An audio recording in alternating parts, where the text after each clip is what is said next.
नमस्कार, आप देख रहे हैं 10 में तब मैं हूं आपके साथ विवेक शांडिल्य। आज दिन भर की बड़ी खबरों के साथ सबसे पहले बुलेटिन में आज हम बात करेंगे इजराइल और फिलिस्तीन के बीच जंग में तनाव की। क्या दोनों देश जंग के कगार पर खड़े हैं? डालेंगे इस खबर पर नजर। अगली खबर भी इजराइल से जुड़ी होगी।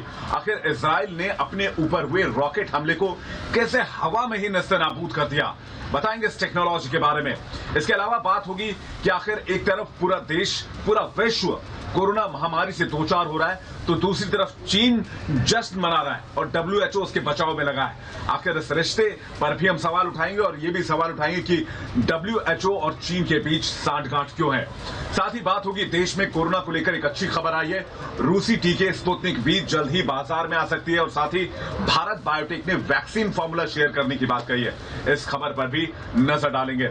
इसके अलावा बात होगी कैसे आंदोलन जीवियों की जिद हरियाणा पर भारी पड़ने वाली है। एक रिपोर्ट के मुताबिक हरियाणा के गांव में अब कोरोना कहर बनकर टूटेगी और ये स्प्रेड उन लोगों से हुआ है जो किसान आंदोलन के नाम पर जिद में बैठे हुए थे सीमाओं पर दिल्ली की, और अभी भी डटे हुए हैं वहीं पर, जो न कि कोरोना टेस्ट कराने को तैयार है और न ही कोरोना का टीका लेने को तैयार है। इस खबर पर भी नजर डालेंगे। इसके अलावा आपको बता दें कि रिपब्लिक भारत आपसे जुड़े हर एक मुद्दे की आवाज उठाता है, तो आप भी अपनी आवाज उठाइए और रखिए अपने विचार कू ऐप पर। कू ऐप के यूजर्स के लिए हमारा आज का सवाल यह है कि क्या भारत बायोटेक ने कोवैक्सीन के फॉर्मूले को शेयर करने का ऐलान कर देश के प्रति अपने समर्पण का इजहार किया है? तो अभी जाएं कू ऐप पर और रखें अपने विचार। सबसे पहले बात करते हैं आज की सबसे बड़ी खबर इजराइल और फिलिस्तीन की। दोनों देशों के बीच जंग जैसे हालात बन चुके हैं। रुक रुक कर दोनों देशों की तरफ से एक दूसरे पर हमले किए जा रहे हैं। अब ऐसे में सवाल ये कि क्या इजराइल और फिलिस्तीन के बीच कभी भी जंग का ऐलान हो सकता है, क्योंकि ये दोनों ही मुल्क जंग के मुहाने पर खड़े हैं।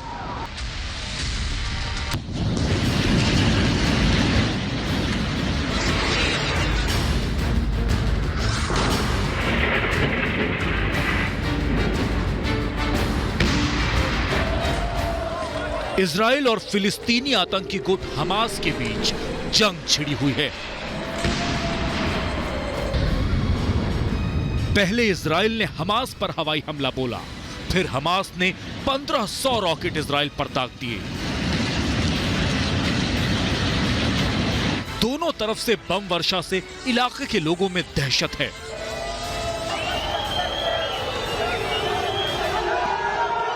युद्ध की इस चिंगारी से अब लोगों को डर लगने लगा है।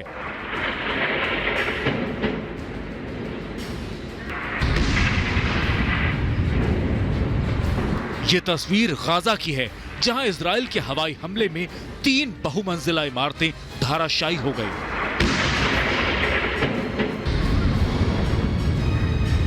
हमास के 11 कमांडरों को ढेर कर दिया गया। हवाई हमले में हमास गाजा के सिटी कमांडर बसीम इस्सा की मौत हो गई।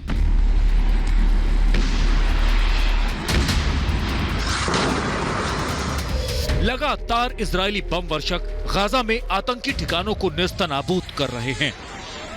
हमास ने गाजा से पिछले 3 दिनों में 1500 से ज्यादा रॉकेट इजराइल पर दागे हैं।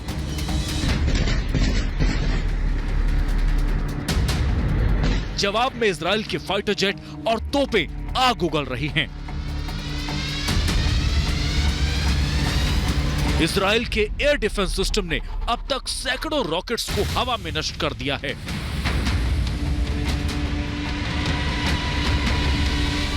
इजराइल रॉकेट हमलों से बचने के लिए अपने आयरन डोम डिफेंस सिस्टम का इस्तेमाल करता आया है। इस सिस्टम से इजराइल ने 90% मिसाइलों को हवा में ही नष्ट कर दिया।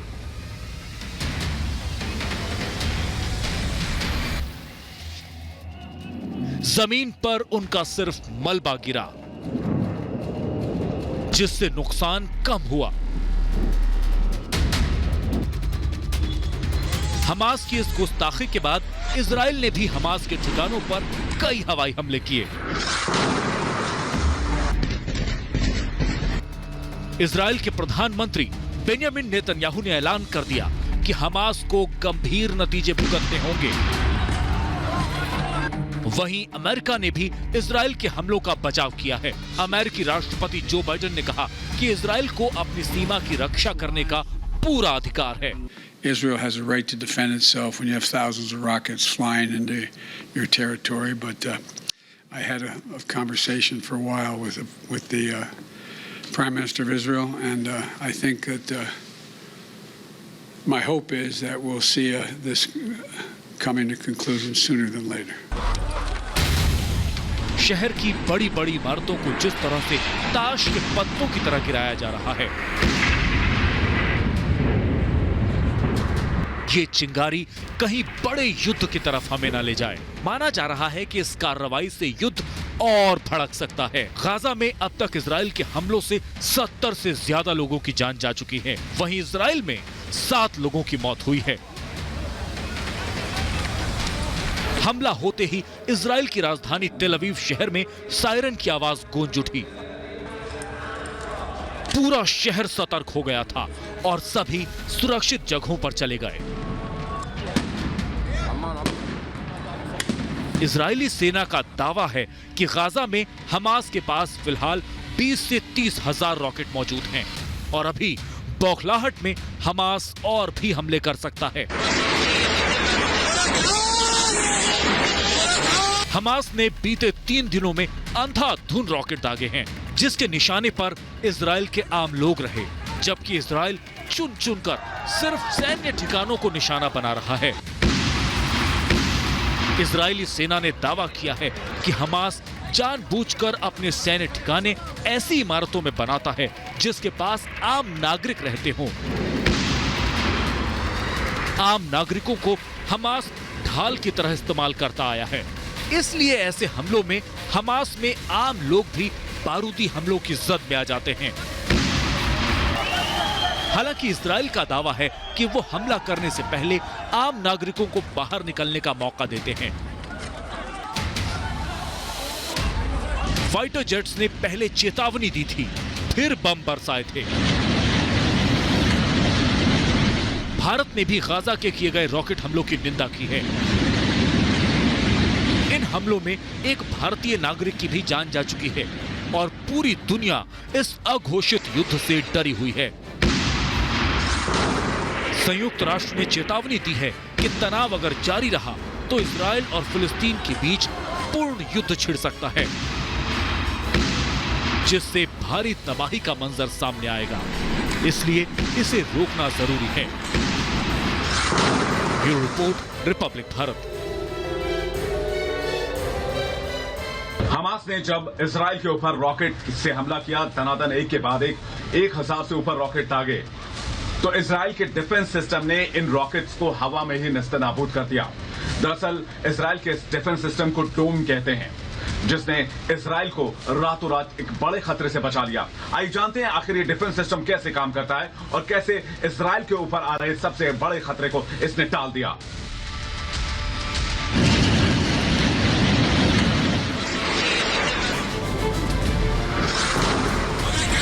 इजराइल का आसमान हमास के दागे रॉकेट से पटा हुआ था। एक एक कर 1-1.5 हजार से ज्यादा रॉकेट्स हमास ने इजराइल के रिहायशी इलाकों को टारगेट करते हुए दागे थे, लेकिन उसके ज्यादातर रॉकेट्स आसमान में ही बर्बाद हो गए। हमास ने रॉकेट से इजराइल के आम लोगों को निशाना बनाया था। उसका इरादा था कि इजराइल की धरती को बेगुनाहों के खून से रंग दे। हमास की इस कायराना सोच को इजराइल ने करारा जवाब दिया। हमास ने सोचा था कि वो इजराइल में कोहराम मचा देगा। आम लोगों के घरों पर, सड़कों पर, हर जगह बारूदी बारिश करेगा, पर उसके नापाक इरादे इजराइल के आसमान में ही दम तोड़ गए।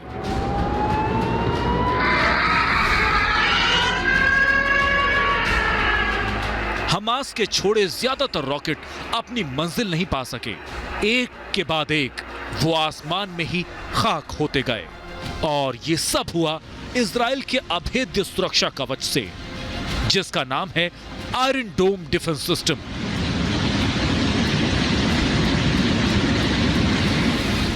इजराइल का iron dome air defense system एक बहुत ही कारगर और शॉर्ट रेंज यानी कि करीब 4 किलोमीटर से 70 किलोमीटर तक इसका रेंज होता है। बहुत इफेक्टिव एयर डिफेंस सिस्टम है। असल में आयरन डोम इजराइल का एक बेहद अचूक एयर डिफेंस सिस्टम है। इसे इजराइल की company Rafael advance defence system और एरोस्पेस इंडस्ट्रीज ने मिलकर विकसित किया है। इसे बनाने में इजराइल को अमेरिका से भी फंड और तकनीकी मदद मिली है। बेहद उन्नत तकनीक से लैस आयरन डोम छोटी दूरी का एयर डिफेंस सिस्टम है जो रॉकेट और मोर्टार को हवा में नष्ट कर देता है। Iron dome air defense system day night all weather और मल्टीपल टारगेट्स के ऊपर काम कर सकता है। यही कारण है कि हमास के दागे हुए रॉकेट्स और आर्टिलरी शेल जिनका इम्पैक्ट पॉपुलेटेड एरिया में होने वाला है उनको हवा में ही नष्ट कर दिया जाता है। इस एयर डिफेंस सिस्टम की खासियत यह है कि यह किसी भी मौसम में काम कर सकता है। चिलचिलाती गर्मी हो, बारिश हो या फिर भारी बर्फबारी, मौसम का इस सिस्टम पर कोई असर नहीं होता। इजराइल ने इसे 2011 में सेवा में शामिल किया था। इसकी उन्नत क्वालिटी के रडार पहले दुश्मनों की मिसाइलों और रॉकेट को पहचानते हैं, फिर उसे हवा में ही नेस्तनाबूद कर देते हैं। इस पूरी प्रक्रिया में महज चंद सेकंड का वक्त लगता है। असल में हमास ने इजराइल पर 2001 से रॉकेट हमले करने शुरू किए थे, पर शुरुआती 5 से 6 साल तक वो जुगाड़ से बनी देसी रॉकेट दागा करता था, जिससे खास नुकसान नहीं होता था। पर धीरे धीरे हमास को दूसरे देशों से उन्नत किस्म के रॉकेट मिलने लगे, जिसकी मारक क्षमता और दूरी धीरे धीरे बढ़ती गई। इजराइल ने भी खतरे को वक्त रहते भांप लिया था, इसलिए उसने अपनी ऐसी एयर डिफेंस तकनीक विकसित की जो आज इजराइल के लिए लौह कवच जैसे काम करती है। ये तकनीक इतनी कारगर है कि इसे दुनिया का सबसे अच्छा एयर डिफेंस सिस्टम माना जाता है। Bureau report, Republic Bharat. देश में कोरोना महामारी से मुकाबले के लिए एक अच्छी खबर आई है। रूसी टीका स्पुतनिक वी बाजारों में जल्द ही बिक्री के लिए उपलब्ध होगा। तो दूसरी तरफ भारत बायोटेक ने कोवैक्सीन का फॉर्मूला शेयर करने का ऐलान कर दिया है, जिससे इस वैक्सीन के उत्पादन में 8 गुना तक बढ़ोतरी का अंदाजा जताया जा रहा है, जिससे टीकाकरण में भी तेजी आएगी और वैक्सीन के उत्पादन में बढ़ने से लगातार इस महामारी को हराने में हमें एक बड़ी कामयाबी भी मिलेगी।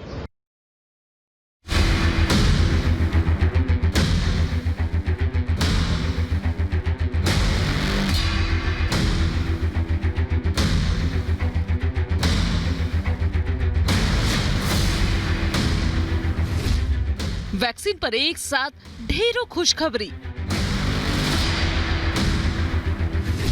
अगले हफ्ते से स्पुतनिक का टीका। भारत बायोटेक साझा करेगी संजीवनी फॉर्मूला।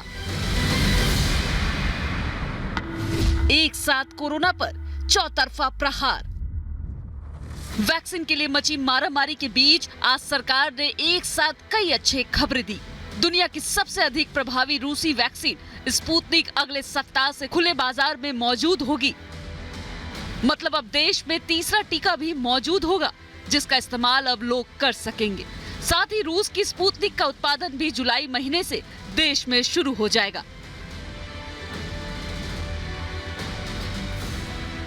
स्पुतनिक वैक्सीन देश में आ गया है और आज मुझे ये कहते हुए खुशी है कि अगले हफ्ते हमें उम्मीद है कि Sputnik vaccine will be available in the market. जुलाई के महीने से ये बनना शुरू हो जाएगा और ये सब कुछ उस पीरियड में 15.6 करोड़ तक बनने का एस्टीमेट है फ्रॉम द कंपनी।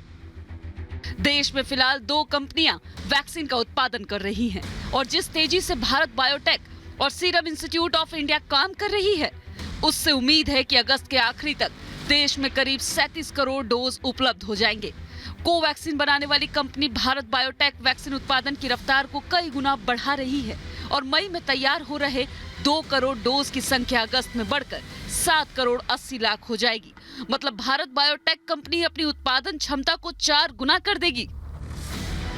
कोरोना संकट की इस घड़ी में भारत बायोटेक ने प्रति समर्पण का सबसे बड़ा भाव दिखाया है। भारत बायोटेक अब वैक्सीन बनाने का फॉर्मूला दूसरी कंपनियों के साथ भी साझा करेगी।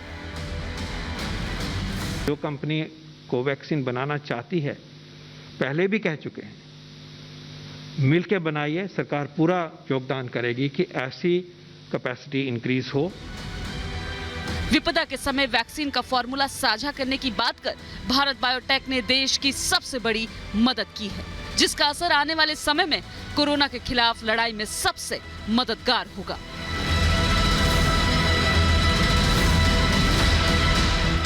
Bureau report, Republic Bharat.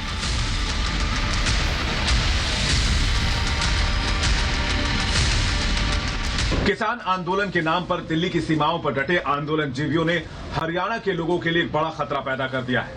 दरअसल हरियाणा के गांव से रिपोर्ट आ रही है कि वहां कोरोना वायरस बहुत तेजी से फैल रहा है और ये वायरस तेजी से हरियाणा के गांवों को अपनी चपेट में ले रहा है, जिससे वहां के लोगों के सामने इस महामारी से निपटने के लिए एक बड़ी चुनौती और एक बड़ा संकट पैदा हो गया है। तो क्या इसके लिए वो लोग जिम्मेदार हैं जो अब तक कोविड के नियमों की अनदेखी करते हुए किसान आंदोलन के नाम पर आंदोलन की जगह पर टिके हुए थे?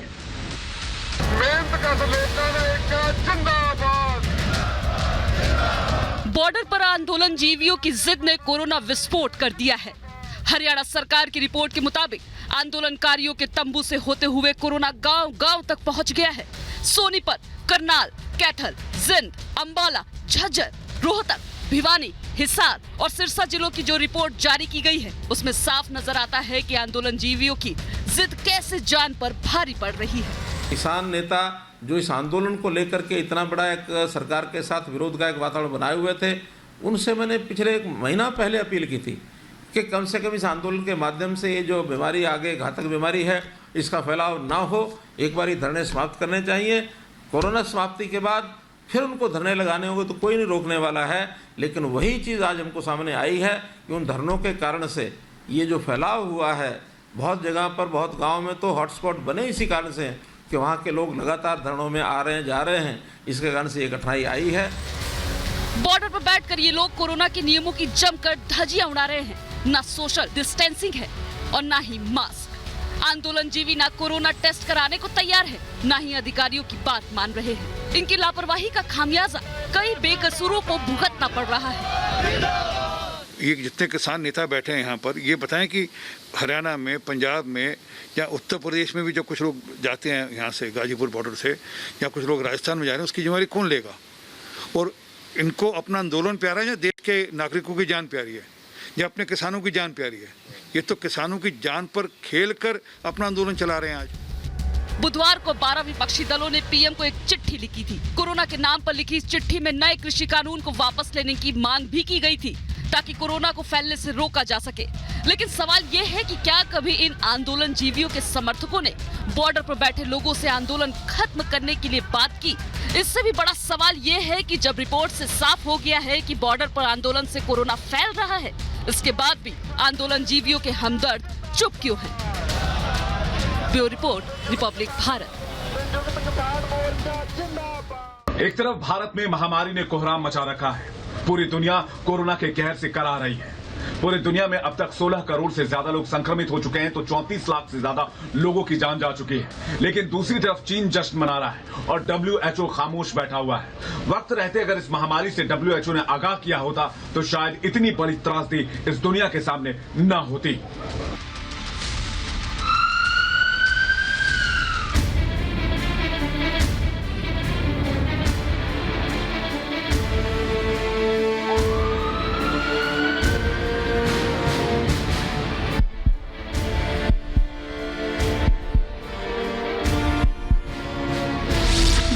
में कोरोना से हाहाकार।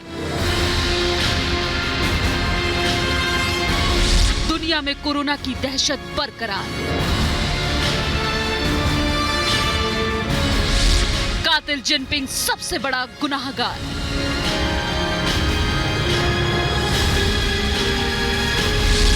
WHO क्यों बना है चीन का मददगार?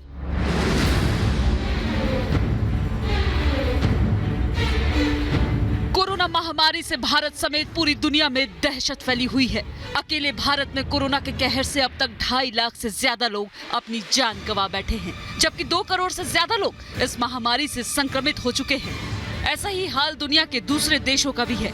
कोरोना की दूसरी लहर ने पूरी दुनिया में त्राहिमाम मचाया हुआ है। लोग एक एक सांस के लिए जूझ रहे हैं। जहां पूरी दुनिया इस महामारी से परेशान है, वहीं इस महामारी को फैलाने वाला चीन दुनिया भर में लग चुके लाशों के ढेर पर जश्न मना रहा है, क्योंकि चीन में अब कोरोना के मरीज ना के बराबर है। जरा आंकड़े पर गौर करिए। 13 मई को 9 केस, 12 मई को 16, 11 मई को 14, 10 मई को 11 और 9 मई को 12 नए केस। ये किसी मोहल्ले या सोसाइटी में कोरोना मरीजों की संख्या नहीं है, पिछले 5 दिनों में चीन में संक्रमित हुए लोगों की है। मतलब 5 दिन में चीन में 70 से भी कम लोगों को कोरोना हुआ। ठहरिए, अभी चौंकिए मत। 5 से 10 केस तो रोजाना आ भी रहे हैं। कोरोना से मौत तो चीन में पूरी तरह से रुक गई है, लेकिन चीन को छोड़कर पूरी दुनिया परेशान है। दिन